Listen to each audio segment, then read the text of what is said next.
अभिभाषणाच्यावर चर्चा करण्यासाठी मी उभा आहे। त्यांचं भाषण फार लक्षपूर्वक वाचलं। एक बाब लक्षात आली की राज्य सरकारने सत्तेवर येण्यासाठी जी आश्वासनं दिली त्या आश्वासनाच्या बाबतीत एक चकार शब्दही राज्यपालांनी आपल्या अभिभाषणात उल्लेख केलेला नाही। आपल्या लाडक्या बहिणीला 2100 रुपये द्यायचे आहेत, शेतकऱ्यांना दरवर्षी 15,000 रुपये द्यायचे आहेत, अशी एक 10 प्रमुख आश्वासनं आहेत। त्याच्याबद्दल सरकारच्या राज्यपालांच्या भाषणात काही उल्लेख नाही। अध्यक्ष महोदय, दरवर्षी राज्यपालांच्या भाषणात एक कॉमन वाक्य असतं, ते म्हणजे दावोस मधील जागतिक परिषदेत आम्ही एवढी गुंतवणूक केली येते आपल्याकडे आणि आता त्यातून इतके रोजगार मिळतात। 2022ला 2,20,000 कोटी रुपयाची गुंतवणूक येणार होती, 4 लाख रोजगार अपेक्षित होते। 23ला त्या भाषणात सांगितलं 1,38,37,000 कोटीची गुंतवणूक होणार आहे, 55,000ची रोजगार मिळणार आहेत। 24 साली 3,53,000 कोटी रुपये येणार आहेत, 2 लाखाची रोजगार मिळणार आहे आणि आता 25 साली अध्यक्ष महोदय 15,72,000 कोटीची गुंतवणूक आहे आणि 15 लाखापेक्षा अधिक रोजगाराच्या संधी मिळणार आहेत। अध्यक्ष महोदय, 3 वर्षाचा 22 ते 24चा विचार केला तर महाराष्ट्रामध्ये 50 लाख तरुणींना रोजगार मिळणं अपेक्षित होतं। माझ्या माहितीनं फारसा रोजगार काही महाराष्ट्रात उपलब्ध नाही, उलट बेरोजगारी महाराष्ट्राची वाढली आहे। अध्यक्ष महोदय, गुंतवणूक आकर्षित करण्यासाठी 5,000 कोटी रुपये विविध योजनांना, उद्योगांना प्रोत्साहन योजना आम्ही आखली आहे, असाही उल्लेख राज्यपालांचा आहे। अध्यक्ष महोदय, कोणत्या उद्योगाला कशा प्रकारे मदत करणार याचा तपशील मात्र त्यात नाहीये। अध्यक्ष महोदय, माझं तर मत आता असं आहे की उद्योगांना प्रोत्साहन देण्याची गरज नाही। आता उद्योजक काय म्हणतात, आम्हाला फक्त संरक्षण द्या, प्रोत्साहन काही गरज नाही, संरक्षण द्या, स्थानिक गुंडांकडून आम्हाला संरक्षण दिलं तरी फार होईल।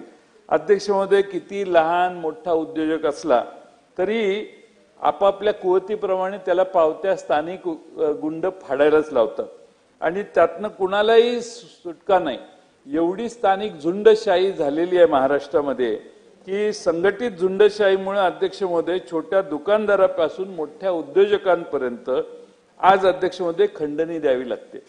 पैसे द्या ते द्याच, पण अध्यक्ष महोदय नंतर टेंडर पण त्या कंपनीचे किंवा त्या उद्योगाचे असतील तर ते स्थानिक नेत्यांच्या माणसांना देण्याचा दबाव आज उद्योजकांच्यावर असतो आणि त्यामुळे महाराष्ट्राचं वातावरण गुंतवणुकांना सोयीचं आहे का हे बघितलं तर शेजारच्या राज्यांपेक्षा फार कमी वातावरण आहे।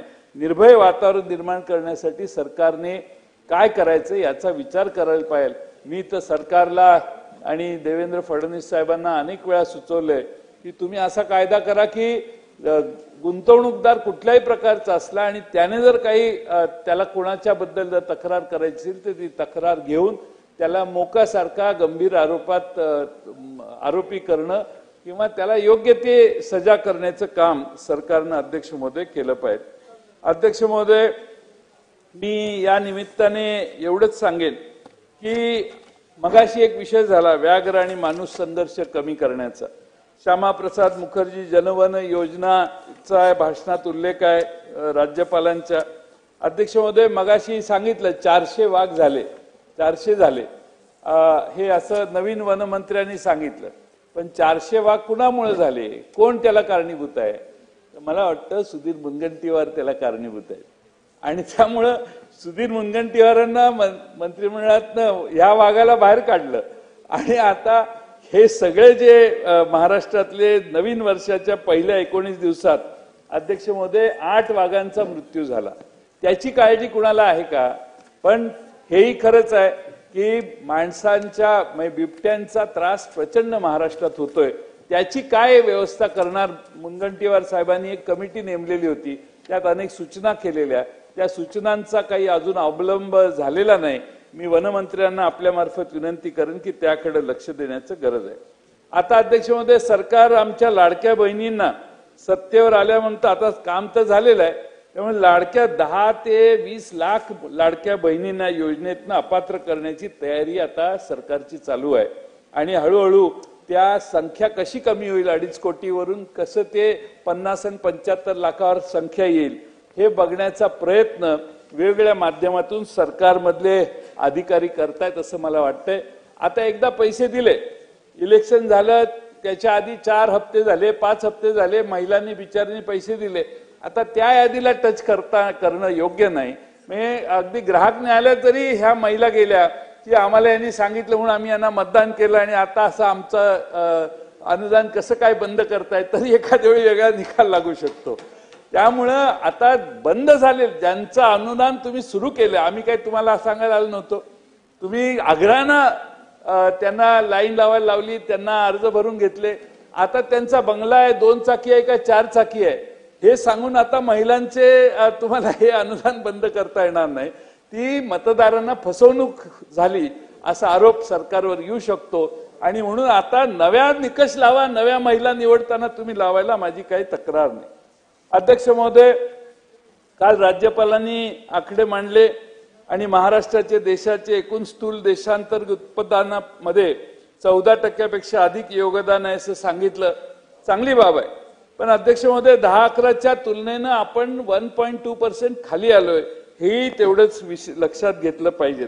अध्यक्ष महोदय, आपल्याला माहिती आहे की नाही माहित नाही, अध्यक्ष महोदय गुजरात इथं इकॉनॉमिक ॲडवायझरी कमिटी आहे, पंतप्रधान मोदी साहेबांनी नेमलेली आहे, तिने दिलेल्या अहवालानुसार पूर्वी महाराष्ट्र अग्रेसर होतं पण आता गुजरात फार पुढे गेलेलं आहे असं मी नाही, पंतप्रधान नरेंद्र मोदी साहेबांच्या इकॉनॉमिक ॲडवायझरी कमिटीने हा अहवाल दिलेला आहे आणि आपल्या जीडीपी मध्येही आपण गुजरातच्या मागे गेलोय, बऱ्याच गोष्टीमध्ये आपण गुजरातच्या खाली सरकलोय, ही महाराष्ट्राला भूषणावह गोष्ट नाही आहे। आणि म्हणून अध्यक्ष महोदय मला चिंता आहे की आमचं गुजरात आणि इतर राज्य महाराष्ट्राला दिवसेंदिवस मागे टाकायला लागलेली आहेत आणि मोठ्या कष्टाने हे राज्य निर्माण झालं। या आधीच्या राज्यकर्त्यांनी प्रचंड मेहनत घेऊन महाराष्ट्राच्या विकासाचा गाडा देशात 1 नंबरला खेचून पुढे आणला। आता 2 नाही 3 इंजिन आहेत आता सरकारला आपल्या, आणि म्हणून अध्यक्ष महोदय तरी देखील आमची रेल्वे मागत जायला लागली आहे दुसऱ्या राज्यांच्या पेक्षा।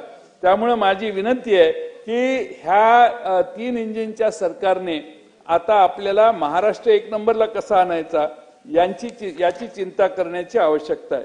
अध्यक्ष महोदय, या ठिकाणी टोल नाक्याविषयी अभिभाषणात राज्यपालांनी उल्लेख केलेला आहे, त्याच्यावर फास्टॅग टोल वसूल करण्याचा निर्णय चांगला आहे। पण अध्यक्ष महोदय, वाहतुकीच्या दृष्टीने सरकारने आणखीन एक निर्णय घेतलेला आहे, तो म्हणजे वाहनांची सुरक्षा आणि ओळख सुनिश्चित करण्यासाठी महाराष्ट्र राज्याने HSRP मान्यता प्राप्त सुरक्षित असलेली नोंदणीकृत नंबर प्लेट वापरणे अनिवार्य केलेलं आहे। अध्यक्ष महोदय, काय हरकत नाही, चांगला कार्यक्रम आहे, पण अध्यक्ष महोदय महाराष्ट्रातल्या जनतेला लुटायचा अधिकार नाही दिलेला तुम्हाला कोणी।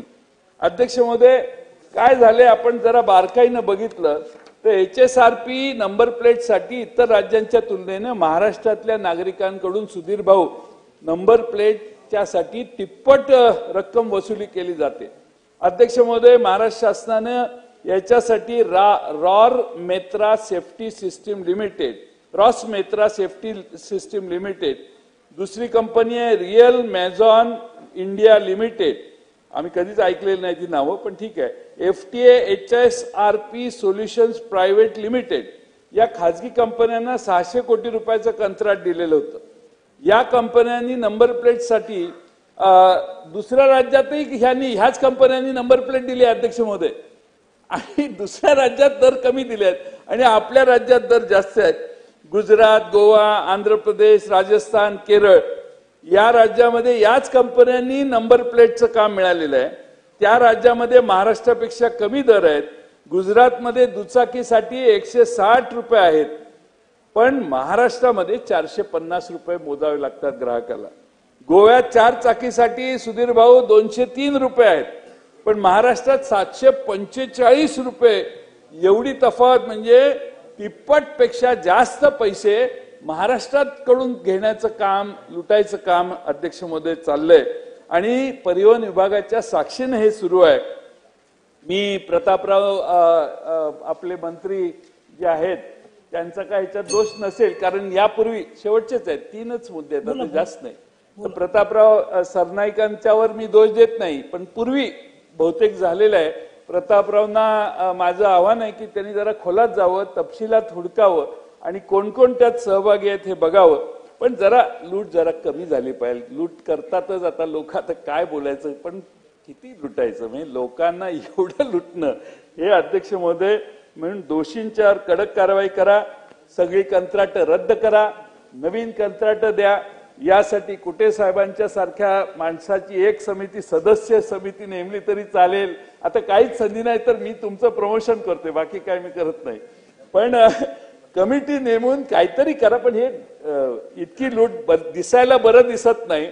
आता आलाय निवडून तर जरा थोडस मर्यादित काय करायचं ते करा, पण मर्यादित करा.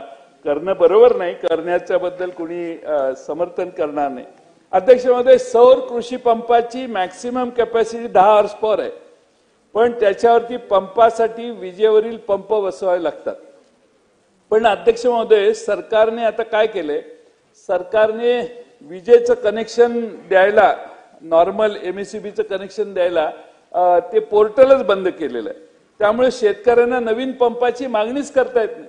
माझ्या मतदारसंघात शेतकऱ्यांनी नदीहून पाणी आणले, पैसे खर्च केलेले आहेत, अर्ज केला तर ते म्हणतात सौर ऊर्जा लावा. आता सौर ऊर्जा 10 किलोमीटरहून पाणी कसे येणार, आणि एवढ्या मोठ्या 80 हॉर्स पॉवरचे मोटर कशी चालणार, 40-40 हॉर्स पॉवरच्या 2.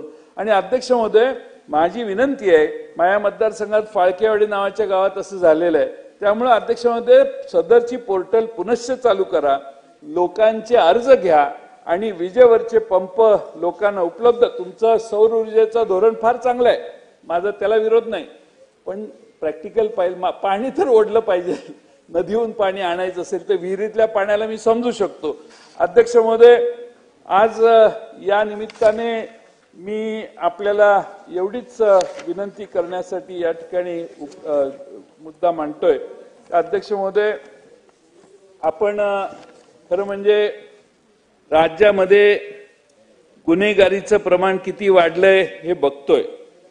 अध्यक्ष महोदय, आपण पुरोगामी विचाराचं राज्य आहे हे मी नाही, आता राज्यपालही म्हणायला लागलेले आहेत. अगदी अध्यक्ष महोदय, अलीकडे विचार मांडणंही जरा गुन्हा झालेला आहे. राज्यपाल महोदय म्हणाले की सर्व समाज घटकांना सोबत घेऊन सर्वसमावेशक प्रगतशील पुरोगामी विकसित महाराष्ट्र घडवण्यासाठी काम करणार. आम्ही स्वागत करतो याचं. पुरोगामी विचारसरणीनं राज्य चालणार असेल तर आम्ही त्याचं स्वागत करतो.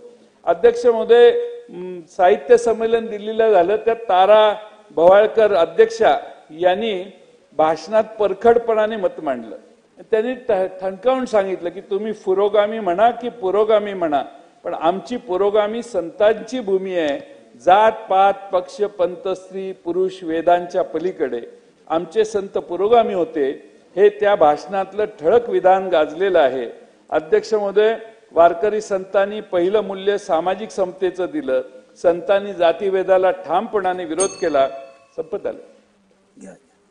जया म्हणती नीच वर्ण स्त्री शूद्रादी हिनजन सर्वांभूती देव वसे नीचा ठाई काय नसे, असा रोखठोक सवाल अध्यक्ष महोदय एकनाथ महाराजांनी विचारलेला.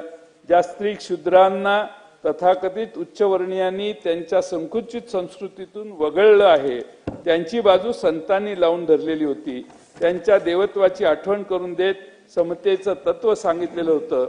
आणि म्हणून अध्यक्ष महोदय, पुरोगामी विचाराच्या महाराष्ट्रात मगाशी भुजबळांनी सांगितलेलं भाषण आपण ऐकलं.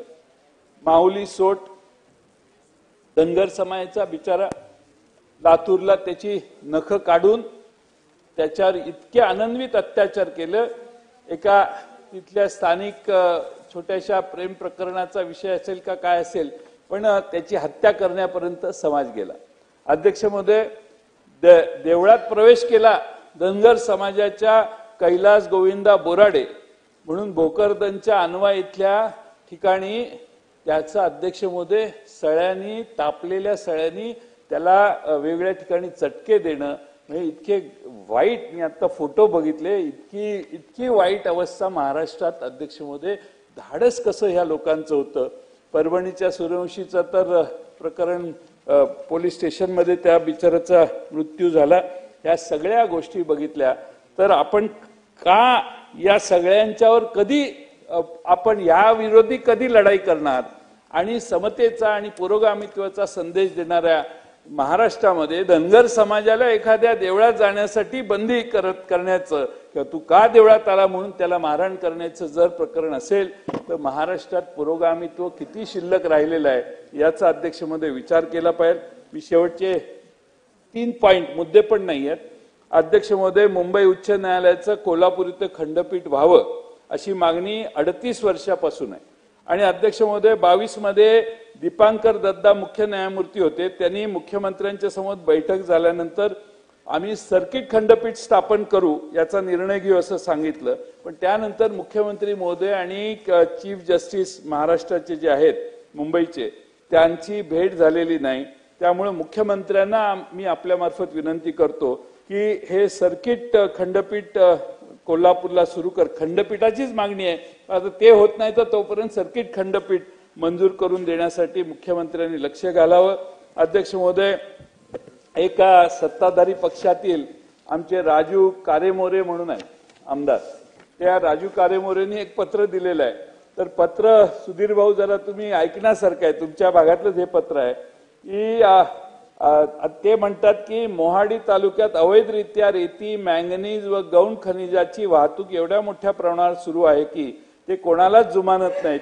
यांचे महसूल त्यांनी लिहिलंय, माझं म्हणणं नाही, महसूल मंत्री ते गृहमंत्री या सर्वांना देणे घेणे असल्याने आमचा कोणीच बाल वाका करू शकत नाही अशी धमकी तहसीलदारांना उघडपणाने दिली जाते, तहसीलदारांच्याकडून किंवा अधिकाऱ्यांच्याकडून दिली जाते. अध्यक्ष महोदय, सत्ताधारी पक्षाचा आमदारच अशी लेखी तक्रार, त्याची कॉपी माझ्याकडे आहे, ती वाचायला वेळ नाही आहे. पण अध्यक्ष महोदय, गंभीर आहे. महाराष्ट्रातल्या प्रत्येक तालुक्यात आता हे चालू आहे. लायसन्स काढून यायचं आणि वाळूच्या बाबतीत, उत्खननाच्या बाबतीत पाहिजे ते निर्णय घ्यायचे असा महसूल विभागाच्या अधिकाऱ्यांचा परिपाठ सुरू झालेला आहे. शेवटचा मुद्दा, शेवटचा, मी 2च कागद आहेत आता, आपली परवानगीच, तुम्ही माझ्यावर अन्याय करणार नाही असा माझी अपेक्षा. थोडक्यात संपवतो. पीओपी गणेश मूर्ती आणि इतर सर्व प्लास्टर ऑफ पॅरिसच्या मूर्तींच्या निर्मिती, विक्री व विसर्जनास केंद्रीय प्रदूषण मंडळाने मार्गदर्शक तत्व जाहीर करून बंदी घातली. मुंबई उच्च न्यायालयात याचिका प्रलंबित आहे. सदर योजनेच्या याचिकेच्या अनुषंगाने केंद्रीय प्रदूषण नियंत्रण मंडळाने सुधारित मार्गदर्शक तत्व जाहीर केली आहेत. या संदर्भात विनंती आहे की पीओपी मूर्त्यांवर सरसकट बंदी घातल्यामुळे मूर्ती बनवणाऱ्या कलाकारांच्यावर बेरोजगारीची कुऱ्हाड कोसळली आहे. तरी सरकारने यावर सहानुभूतीपूर्वक विचार करावा आणि 20 मार्च 25 रोजीच्या सुनावणीत न्यायालयाने मूर्तिकारांची बाजू देखील ठामपणाने मांडून त्यांना दिलासा द्यावा. आणि शेवटचाच मुद्दा आहे आणि अर्धा मिनिटाचाच आहे.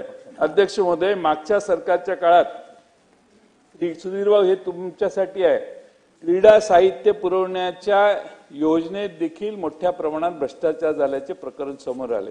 एका ठराविक संस्थेला खेळाचे साहित्य पुरवण्यासाठी देण्यासाठी ठराविक कंपनीच पात्र होतील अशा प्रकारच्या निविदेची अटी शर्ती ठेवण्यात आल्या. दरवर्षी अटी बघा कशा आहेत. दरवर्षी 150 कोटी रुपयांचे व व्यायामाचे 80 कोटी रुपयांचे साहित्य असे 230 कोटी रुपयांचे साहित्य 3 वर्ष पुरवण्याचे हे कंत्राट आहे. यातील काही अटी वाचतो. 500 ठिकाणी एकाच वेळी पुरवठा करण्याचा अनुभव, 52 कोटी वार्षिक उलाढाल पाहिजे, पॉझिटिव्ह नेटवर्क हवे. एवढेच नाही तर 3 वर्षांनी नव्याने करार केला पण नाही, टेंडर काढले नाही, 10 वर्ष सदरचे कंत्राट चालेल अशा अटी टाकल्या. त्यानंतर 6 कंपन्यांनी निविदा दाखल केल्या, परंतु मुदत संपली तरी टेंडर ओपन केले नाही. तरी माझी मुख्यमंत्री, आता मुख्यमंत्री सगळ्या भ्रष्टाचाराच्या विरोधी बहुतेक लाईन दिसते आता, यावेळी आता दिसते सगळं साफ करायचं, म्हणजे मित्र पक्षाचा तरी साफसफाई करायचा कार्यक्रम दिसतोय. तर ठीक आहे, आमची काय त्याला तक्रार नाही. पण अध्यक्ष महोदय, या निविदा प्रक्रिया रद्द कराव्यात याच्यात आणि त्या बाबतीतला भ्रष्टाचार रोखावा अशी माननीय मुख्यमंत्र्यांना विनंती करतो. या भाषणामध्ये मी सुरुवातीला सांगितलं, सरकारने प्रचंड मोठी आश्वासनं महाराष्ट्रातल्या जनतेला दिली आहेत आणि उद्या माननीय अजित पवार हे आपला अर्थसंकल्प मांडतील त्यावेळी त्या आश्वासनातले सगळे पैसे बजेटच्या पहिल्या दिवशी दाखवतील आणि पुरवणी मागण्यांच्यावर त्याचा लोड टाकणार नाहीत अशी अपेक्षा करतो. खरं म्हणजे ते नाही आहेत, त्यांचं अभिनंदन करायचं आहे.